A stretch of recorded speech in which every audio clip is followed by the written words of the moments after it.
안녕하세요. 유통관리사 기출 문제를 들어가기 앞서서 우리 핵심, 우리 유통관리사 시험에 나오는 핵심 내용들을 부분 중요한 부분만 끊어서 정리하는 시간인 핵심 맛집입니다. 전체를 다 다루지 않습니다. 우리 시험의 일반적인 동영상 강의를 보시면은 처음부터 끝까지 내용을 다 훑으세요. 근데 당연히 그래야 됩니다. 당연히 훑어야 되는데 사실 우리 출제 범위는 나오는 게 있고 안 나오는 범위가 있죠. 하지만 저는 이제 현업에서 강의를 하고 있기도 하고 유통관리사를 실제 응시한 사람이기도 하기 때문에 어떤 게 문제에 잘 나오고 어떤 걸 핵심 위주로 가져가야 되는지 그것들을 잘 알고 있기 때문에 그것들만 따로따로 모아서 좀 정리하는 시간을 갖겠습니다. 그래서 핵심만 모았다 그래서 핵심 맛집이라고 준비해봤습니다. 네, 먼저 물론 그거 순서를 지키지는 않을 거예요. 여러 가지가 내용 있는데 일단 먼저 오늘은 수요 예측에 대해서 좀 보려고 합니다. 수요 예측입니다. 여러분들이 이제 정리를 할 수 있도록 이제 이 영상을 보시면서 아예 영상에 써 있는 내용들을 바로 칠판에서 정리할 수 있도록 그렇게 정리를 한번 해보겠습니다. 수요 예측. 먼저 우리 수요라는 건요, 소비자가 사고자 하는 마음이세요. 첫 번째 이 수요라는 건요, 이제 고객의 소비 욕구입니다. 그럼 그 소비 욕구에 대응해서 물건을 판매하는 건 공급이라고 하죠. 두 번째 공급은요, 수요에 대한 공급입니다. 수요에 대한 공급. 그러니까 우리 이거를 쉬운 말로도 수요를 구매라고 하고요, 공급을 판매라고 하겠죠. 이게 기본 베이스입니다. 근데 우리가 물건을 파는 입장에서는요, 수요 예측, 판매 예측을 해봐야 됩니다. 과연 얼마나 팔릴까? 다른 말로 얼마나 사줄까? 이런 수요 예측이 필요하거든요. 그래서 일단 수요 예측의 원칙이 있습니다. 원칙을 먼저 보실게요. 수요 예측의 원칙, 수요 예측의 원칙이세요. 원칙. 이건 별표를 2개 가져가십니다. 시험에 충분히 나올 수 있는 부분이거든요. 먼저 수요 원칙은요, 먼저 오차 발생 확률입니다. 수요 예측의 원칙은 먼저 오차 발생 확률인데요.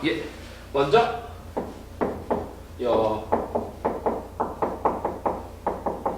오차 발생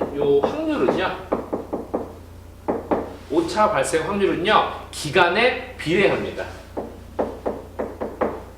기간에 비례함. 비례한다는 건 무슨 뜻일까요?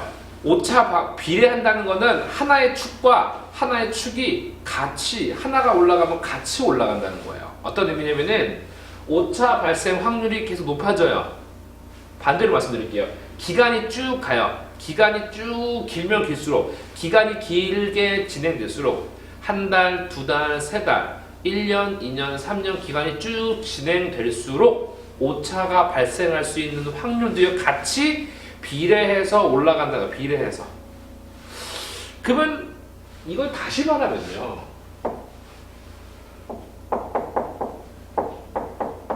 장기간과 단기간으로 구분할 수 있겠네요. 장기간, 단기간. 그러면 오차 발생 확률입니다.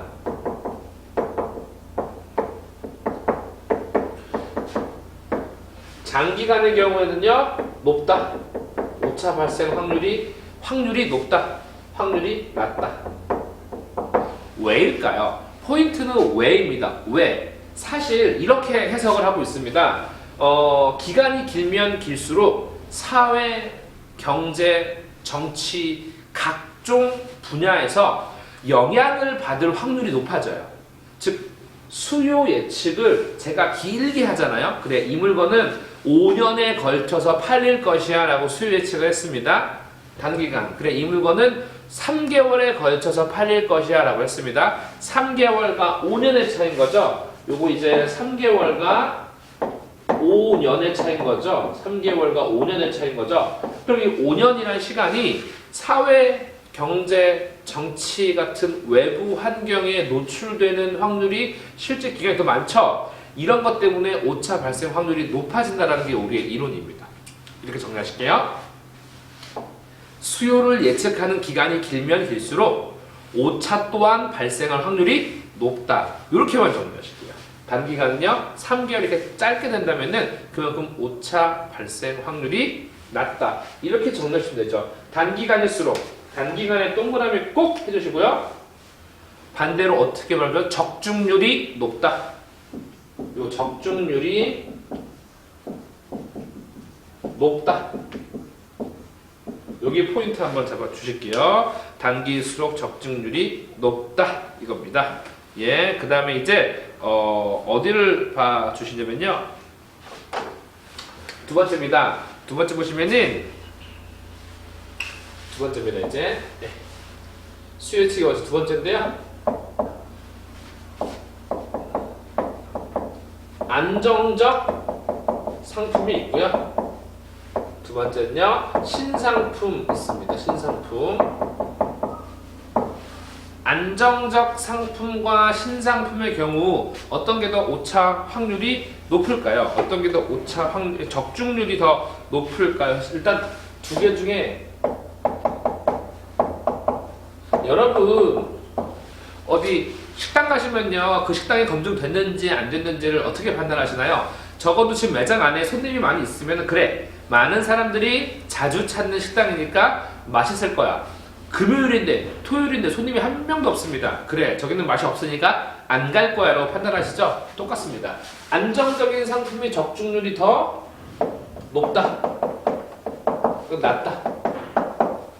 신상품일수록 적중률이 더 낮습니다. 그거 생각해 주시고요. 예. 그 다음에 이러한 표현 씁니다. 또 이런 표현 씁니다. 영속성. 일단 이 영속성이 뭔지를 좀 가져가실 필요 있는데 이겁니다. 이거는 오래 유지되는 성질이에요. 길게 간다는 거죠. 오래 유지되는 요 성질. 오래 유지되는 성질을 의미합니다. 오래 유지되는 성질을 의미합니다. 근데 실질적으로 오래 유지되는 물건 있죠. 오래. 그러니까 즉 물건이 오래 유지된다는 거는 다른 말로 뭐도 오래 걸린다는 거예요. 기간도 오래 유지한다는 거죠. 그래서 우리 이론에 어떤 내용이 있냐면요. 영속성이 있는 상품에 영속성이 있는 상품 yes. 영속성이 없는 상품도 이거에 대한 적중률, 실질적으로 영속성이 있는 게 좀 더 적중률이 낮습니다. 높습니다. 적중률이 예측하기가 어렵다 이겁니다. 실질적으로 영속성에서 여러분 잘 보시면요, 영속성이 길다라는 거는 장기간이라는 뜻도 있죠. 장기간. 영속성이 길다, 장기간. 영속성이 없다, 단기간. 장기간, 단기간 경우 오차 발생 확률은 높다, 낮다였죠? 오차 발생률의 반대는 적중률이죠? 적중률이 낮다, 적중률이 높다. 이렇게 좀 판단을 해 주실게요. 예, 정리하겠습니다. 먼저 수요 예측, 수요 이제 칠판에 한번 지우고 다시 쓰려고 하는데요. 먼저 수요 공급 있고 수요 예측의 원칙은 기본적으로 오차 발생 확률과 기간은 비례한다. 기간이 길면 길수록 오차 발생 확률도 높아진다는 겁니다. 그래서 장기간일수록 오차 발생 확률이 높다. 꼭 챙겨 주시고요. 단기간일수록 오차 발생률 낮다. 다른 말로 적중률이 높다. 꼭 챙겨 주시기 바라겠습니다. 예. 그 다음에 안정적인 상품의 적중률은 높습니다. 신상품의 경우 적중률은 낮습니다. 신상품이 자리 잡기가 힘든 겁니다. 영속성이 있는 물건 적중률 낮습니다. 왜냐? 장기간이니까요. 적중률이 낮다는 것은 오차 발생 확률이 높다는 거죠. 영속성이 없는 것 단기간이죠. 적중률이 높습니다. 그렇게 꼭 가져가 주실게요. 그 다음에 이제 수요 예측의 원칙이 여기까지요. 실제 우리 말 문제로서 출제될 여지가 큰 건데요. 두 번째 보실게요. 이제는 이것도 역시 또 하나 굉장히 잘 나오는 건데, 지금 세 번째 보셨고요. 수요 예측의 원칙 보셨고요.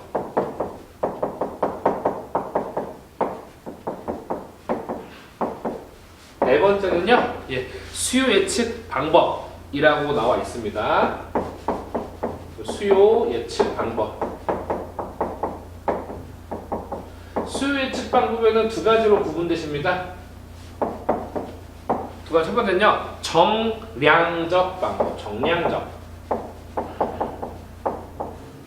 정량적 방법. 그 다음에는 두 번째 정성적 방법. 어떤 차이일까요? 정성적, 정량적. 요 성자는요, 정성의 성자는요, 일명 성향을 의미하세요. 그래서 정량적은 객관적 방법, 정성적은 주관적 방법을 의미하세요. 객관적, 주관적. 객관적은 누구나 인정할 수 있는 데이터를 근거로 하는 거고요. 주관적 방법은요, 자신의 기존 그 주관적인 감정이 들어간 거, 성향이 들어간 겁니다. 그래서 일단 우리 시험은요, 이걸 어떻게 시험 문제에 녹이냐면은 정성적 방법과 정량적 방법의 종류, 혹은 그 종류 중에서 하나를 떼어놔서 풀이를, 말을 만드는 거, 이런 두 가지 패턴으로 문제가 출제가 됩니다. 정량적 방법부터 먼저 보실게요.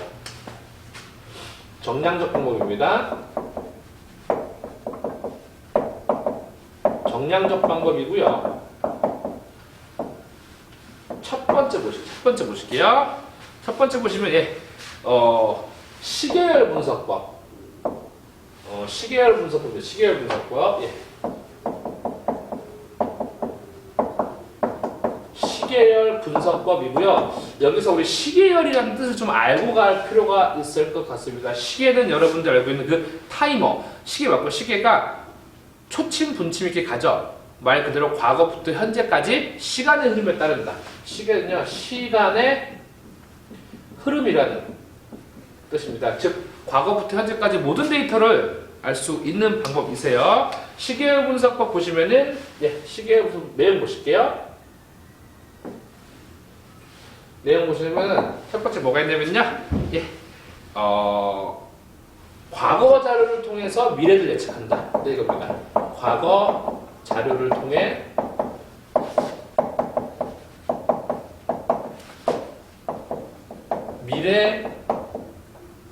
미래 수요를 예측한다는 거죠. 과거 자료를 통해 미래 수요를 예측. 과거 자료를 통해 미래 수요 예측입니다. 일단 이게 기본 베이스고요. 그 다음에 이제 방법으로 뭐가 있냐면요.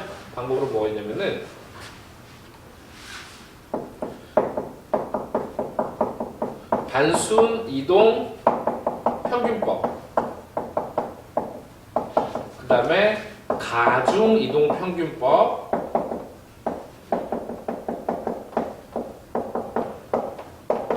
두 번째 보시면요, 지수 평활법.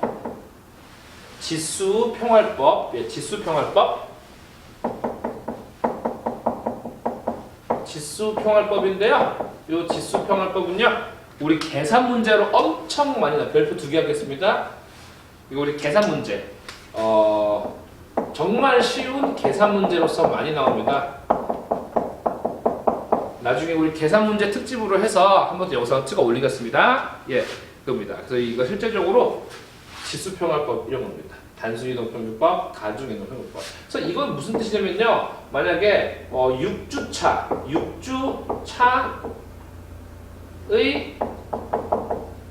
자료를 토대로요, 7주차 수요 예측하는 겁니다. 뭐 좀 더 말을 풀어하자면요, 작년 여름의 매출을 토대로 이 올 여름 매출을 예상할 수 있다는 거, 시계열이죠. 이겁니다. 그 다음에 이제 어디를 가주시냐면요, 이 얘기입니다. 실질적으로 이제 두 번째, 시계열 분석법. 여기 시계열 분석법을, 특히 여기 시계열 분석법을 판단하실 때요, 4가지 고려 사항이 있습니다. 이 4가지를 잘 고려해서 시계열 분석법을 적용해라. 요 내용 네 가지요. 이 내용 정말 중요한데요. 일명 시계열 분석법 변동 요인. 변동 요인 해갖고 네 가지 좀 보겠습니다. 첫 번째는 경향 추세 변동. 시계열을 분석하는데 경향과 추세가 어떻게 바뀌는지 경향 추세 변동이 있고요. 요거는 이거에 대한 자체 내용보다는 시계열 분석법의 변동 요인 중에 네 가지가 뭔지만 기억하시면 됩니다. 크게 가져가실 필요 없고요. 딱 여기까지만요. 그 다음에 순환 변동. 어떻게 지금까지 흘러왔는지 순환 변동. 세 번째는요, 계절 변동. 계절에 따라 어떻게 계절 변동.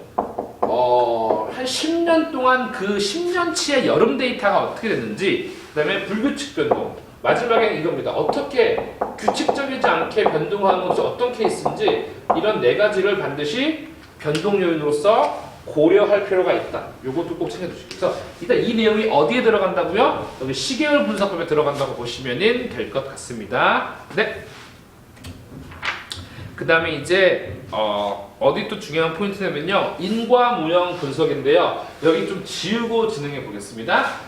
정량적 방법의 시계열 분석법. 요거 이제 필기가 필요하신 분들은 잠시 정지 버튼 누르고 필기를 좀 부탁드리겠습니다. 예. 그럼 이제 정량적 방법 중에 회귀 인과모형 분석법 좀 가보겠습니다. 인과모형 분석법. 예.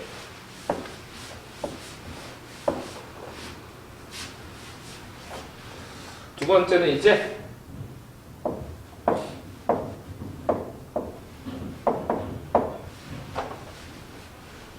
잘 보시면요.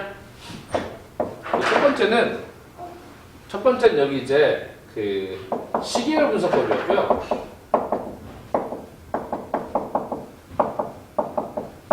두 번째는 이제 인과모형.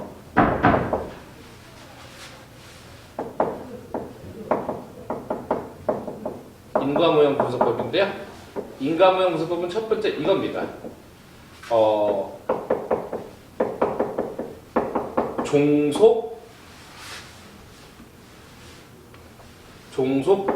종속 변수라는 게 있고요. 독립 변수라는 게 있어요. 독립 변수. 근데 우리 이제 이 종속 변수를 수요라고 하는데 수요는 늘 존재해요. 늘 종속되고 존재하는데 독립 변수가 어떻게 영향을 미치느냐에 따라서 수요가 변동됩니다. 그래서 예를 들어 우리 독립 변수에 뭐가 있냐면요. 독립 변수에 뭐가 있냐면은 여기 가격, 그다음에 어떤 뭐 시장 상황 이런 것들이 변화하게 된다면은 종속 변수도 달라질 수가 있겠죠. 그래서 여기 인과모형인데 인과모형 크게 어렵게 생각하실 필요가 없습니다. 왜냐면은 그냥 우리 인과모형에는 종속변수라는 말, 독립변수가 튀어나오면은 인과모형 분석법이고요. 이 인과모형 분석법은 어디에 속한다는 거예요? 여기 정량적 분석법에 속한다고 봐주시면 될 것 같습니다. 이것도 필기 부탁드리고요. 여기까지가 현재 우리 시험에 자주 나오는 정량적 방법 중에 하나였어요. 정량적 방법 중에 하나였고요. 그 다음에 이제 정량적 방법 보셨는데 이제 여기서 잠시 쉬었다가 정성적 있죠? 즉 정량적 모두 봤고요. 정성적 방법을 다음 영상에서 시청하시도록 하겠습니다. 여러분 고맙습니다.